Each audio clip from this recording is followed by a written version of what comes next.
APJAC Amaravati ఆధ్వర్యంలో ఉద్యోగుల సమస్యలపై సమావేశం నిర్వహించారు. ఈ నెల 28న చేపట్టనున్న చలో విజయవాడ కార్యక్రమాన్ని విజయవంతం చేయాలని జిల్లా అధ్యక్షుడు గిరికుమార్ రెడ్డి పిలుపునిచ్చారు. 12వ పీఆర్సీ కమిషన్ను వెంటనే నియమించి మధ్యంతర భృతి మంజూరు చేయాలని డిమాండ్ చేశారు. పెండింగ్ లో ఉన్న 5 డిఏలను ప్రకటించి బకాయిలు చెల్లించాలని, కాంట్రాక్ట్ ఉద్యోగులను క్రమబద్ధీకరించి అవుట్ సోర్సింగ్ ఉద్యోగులకు ఉద్యోగ భద్రత కల్పించాలని కోరారు. ఉద్యమాలు చేయడంలోన నిరూపించే విధంగా ఐకమత్యంగా అడుగులు వేసి 28వ తారీఖు జనాల తరలింపులు అంటే మన ఎంప్లాయీస్ అందరినీ కార్యవర్గ సమావేశాన్ని సన్నద్ధత సభను విజయవంతం చేసుకుంటూ మరి ఈ సమావేశానికి విచ్చేసిన అసోసియేట్ ప్రెసిడెంట్ మరియు ఉద్యోగస్తుల జిల్లా ప్రెసిడెంట్ అన్నగారు మన కోరుకుంటూ అన్న మధ్యరేట్ అన్న నువ్వు మాట్లాడిన తర్వాత విలేకరులందరూ వచ్చి ఉండింటే అన్న మల్లికార్జున అన్న మీకోసం దయచేసి మీరు ఒకసారి మాకు చెప్పవలసిందిగా మీకు విజ్ఞప్తి.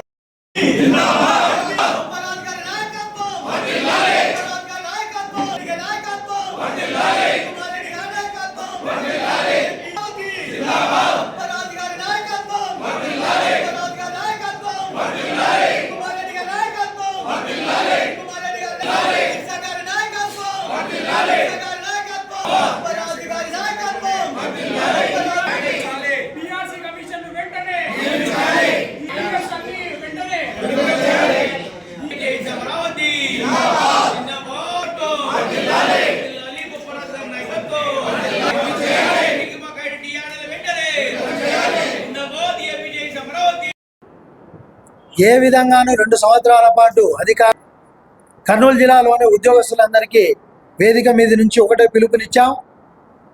ఈరోజు వరకు పెరిగిన ధరలకు అనుగుణంగా మాకు న్యాయంగా ఇవ్వాల్సినటువంటి పెండింగ్లో ఉన్నటువంటి 5 డిఏలు కానీ ఇంతవరకు పీఆర్సీ కమిషన్ని నియమించి 12వ పీఆర్సీ ప్రకటించకపోవడం కానీ, ధరలకు అనుగుణంగా 6 నెలలకు ఒకసారి న్యాయంగా రావాల్సినటువంటి డిఏల ఊసే లేకపోవడాన్ని నిరసిస్తూ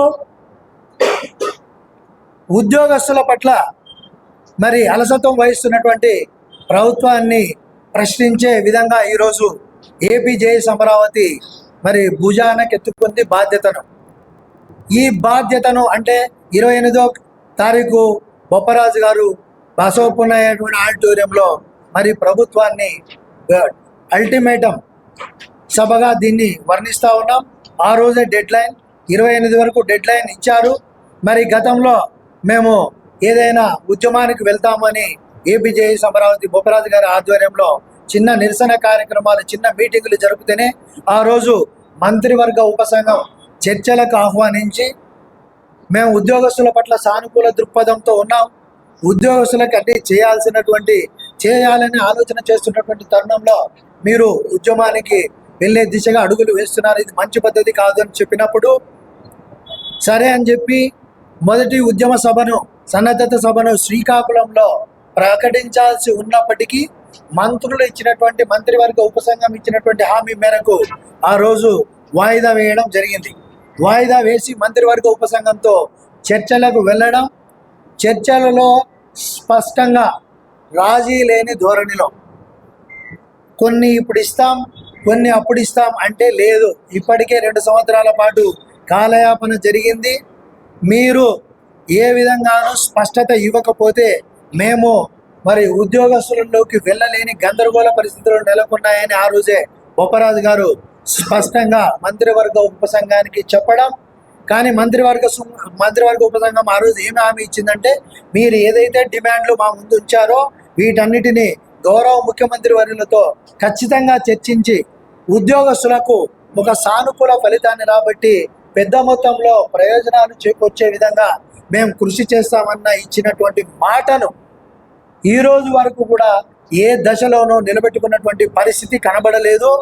కానీ ఆందోళనకు మద్దతు పలకాలని సామాన్య ప్రజానీకాన్ని కూడా ఈ సందర్భంగా ఏపీజేఏసీ అమరావతి పక్షాన కోరుకుంటూ మరి మీడియా మిత్రులు ఆ విధంగా సహకరించవలసిందిగా మీడియా మిత్రులకు అందరికీ మరి ప్రత్యేకంగా మరి కోరుకుంటూ ఈరోజు విన్నవిస్తా ఉన్నాను. Thank you.